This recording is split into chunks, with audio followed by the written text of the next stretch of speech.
через вас, уважаемый журналист, хочу обратиться к этим людям, которые мне оставили вот это заявление о том, что я вас не боюсь. Наоборот, вы меня боитесь.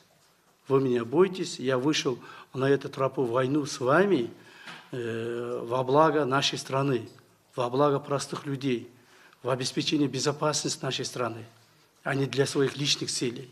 Конечно, вас разозлило то, что предлагаемые миллионы я не взял у вас, несколько миллионов, десятков долларов, возможно, даже сотни миллионов долларов. Да, вас разозлило то, что вы не смогли со мной договориться, и вы знаете перспективу моей деятельности. Вас в нашей стране не будет. Ни криминалитета, ни ОПГшников, ни неправильных олигархатов и других людей, которые нечестным путем хотят зарабатывать или занять место в кресле, не будет вас в нашей стране.